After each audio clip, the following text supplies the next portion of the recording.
Tasbih itu adalah ungkapan atau ucapan atau pujian yang isinya adalah mensucikan Allah Subhanahu wa ta'ala. Disucikan dari apa? Disucikan dari ungkapan-ungkapan, nisbat-nisbat atau julukan atau penyebutan-penyebutan yang tidak pantas dengan kebesaran dan keagungan Allah Subhanahu wa ta'ala.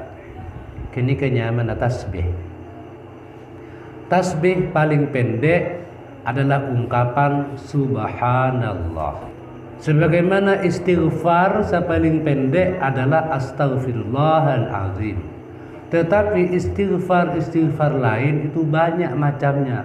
Ada yang agak panjang dikit, ada yang lebih panjang lagi, ada yang sangat panjang. Kalau sampean baca doa akashah, itu isinya adalah istighfar, meminta ampun kepada Allah. Dan itu sangat panjang. Panjangnya hampir sama dengan surat Yasin. Doa akashah. Itu isinya istighfar, minta sepura ke Allah. Salawat yang paling pendek sallallahu ala Muhammad. Tetapi salawat yang panjang itu ada, hampir separuhnya Al-Quran. Isinya itu salawat. Itu dikenal dengan nama Dalailul Khairat. Nah, begitu pula dengan tasbih. Tasbih yang paling pendek adalah ungkapan subhanallah. Tetapi tasbih yang lain sejeng lanceng juga ada. Salah satu kemuliaan tasbih, ini kami boleh cerita akhir. Setiap manusia itu oleh Allah diberi dua malaikat yang senantiasa mengawal kemanapun manusia itu pergi dan dimanapun manusia itu berada. Nyamana malaikat raqib atid, yaitu malaikat yang senantiasa mengawasi dan mencatat semua kegiatan manusia, dari hal yang paling besar sampai hal yang paling kecil. Ocak si paling ranjing sampai ocak si paling laun, bi malaikat tetap catat dan tak luput dari pengawasan. Itu dijelaskan oleh Allah, ma yalfidhu min qawlin illa ladaihi raqibun atid. Tidaklah manusia itu mengucapkan satu kalimat pun kecuali di situ ada malaikat yang mengawasi dan malaikat yang mencatat. Jangan dikira sampai anak takut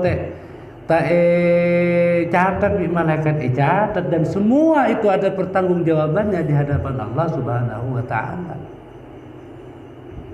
Ucap-ucap tak pantas, baik diucapkan kepada diri sendiri, apalagi ditujukan kepada orang lain.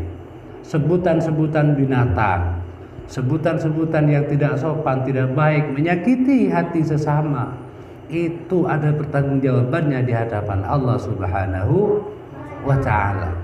Dan setiap gerakan kita juga senantiasa dicatat. Neng ada remah baik, siaru keru, sia joget, sejer matajir, kisah orang sebarang, semua dicatat. Sampai baki neng akhirat kudu ben sambian dikah. Ketika ditunjukkan buku catatan amal, buku catatan perbuatan kita, banyak sekali hal-hal yang tidak kita duga ternyata itu dicatat dan dibukukan oleh malaikat.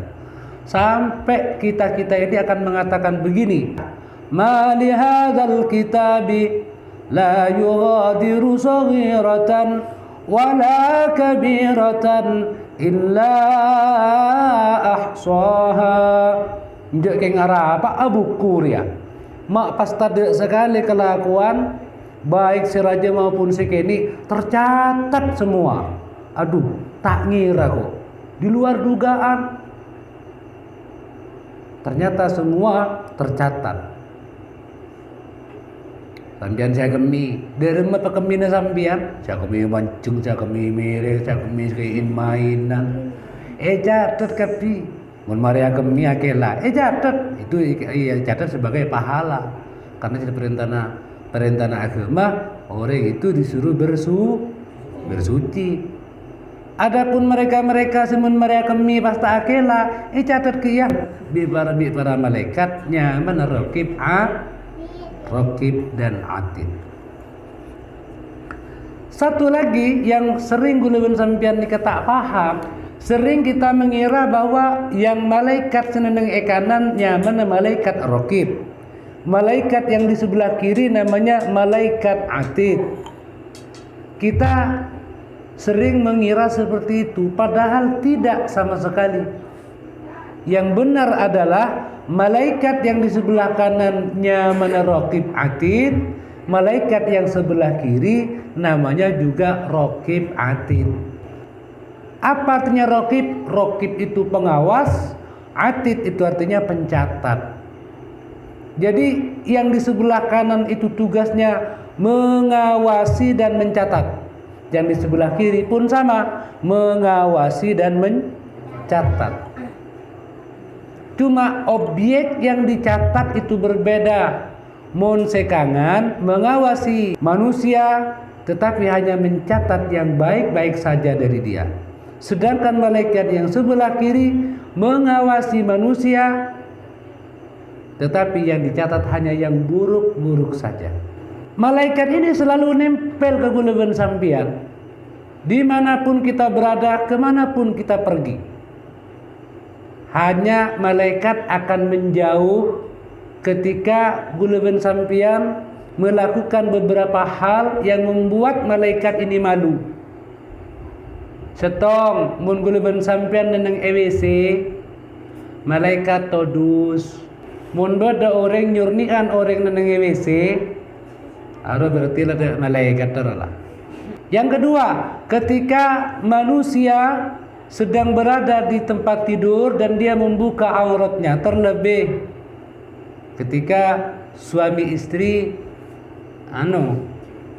malaikat menjauh todus. Terus malaikat boleh akan menjauh dari kita ketika gulungan sampian mengatakan hal yang menyebabkan dosa, atau kita sedang melakukan dosa, malaikat menjauh. Todus benih bau nabeceng ke malaikat. Orang mun tepat ngelakoni coba bau nabeceng. Jadi malaikat kayak tabu mules akhirnya menjauh. Tetapi walaupun menjauh bukan kemudian tidak diperhatikan, pakun diawasi. Itu. Jadi yang kanan itu adalah raqib atid, yang kiri namanya raqib atid. Wis